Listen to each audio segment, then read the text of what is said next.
At the Idkar Mosque, one of Xinjiang's holiest sites, it is a symbol of earthly authority that flies from the roof. But the access we're being given is designed to show that any concern about China's tightening control of religious faith is misplaced. With the government-approved imam denying, for example, that long beards are now banned in Xinjiang.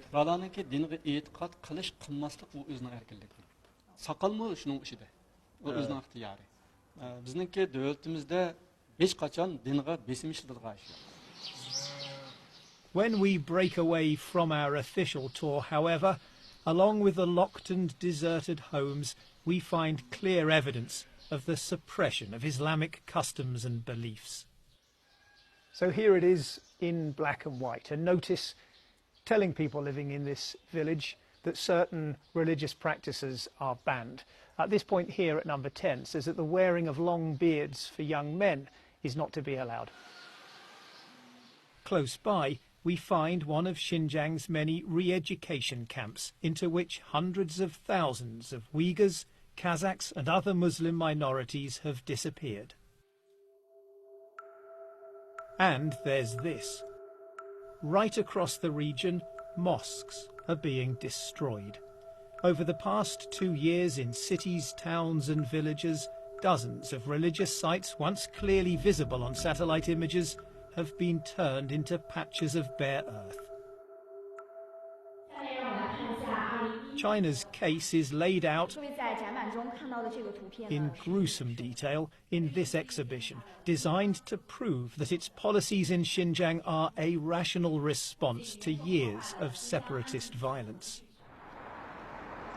But access becomes far harder when we try to independently film the effects of those policies in the city of Keria. 为什么我们不会去清真寺吗？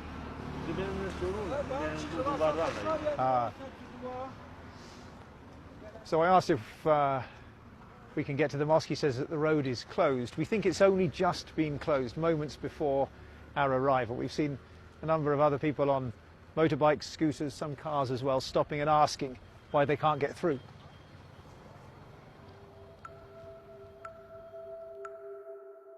We're hoping to find out what's happened to this, the gatehouse of the city's Aitika Mosque.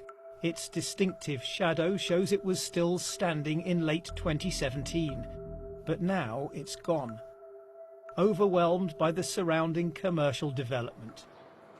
We managed to get close enough to film some of the building work.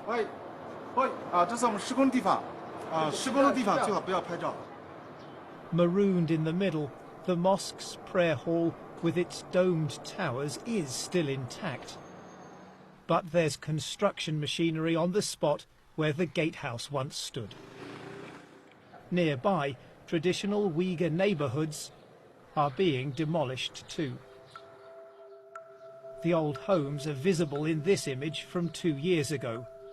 Whole swathes have disappeared just a few months later.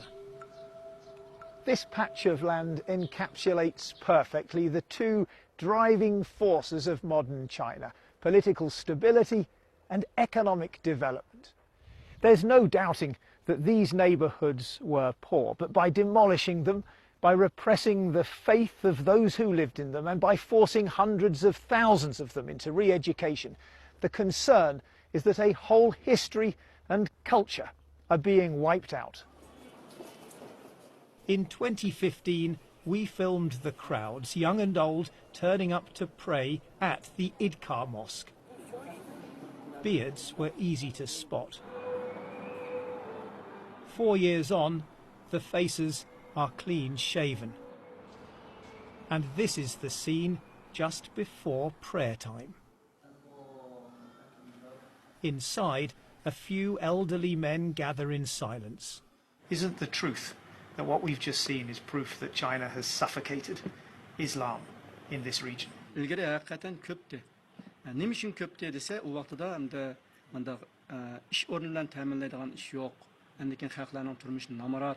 O'ttir yoshliklar emgak bilan va tijorat bilan, hunar kasb bilan shug'ullanyapti. Shunda bo'lgandan keyin kunduzi ular tijorat qiladi yoki hunar kasb yoki xizmat qilganlik uchun bu yakil namoz o'qiydigan vaqti yo'q. Until recently, this place was the vibrant heart of a deeply devout society. Now, there's almost no one left.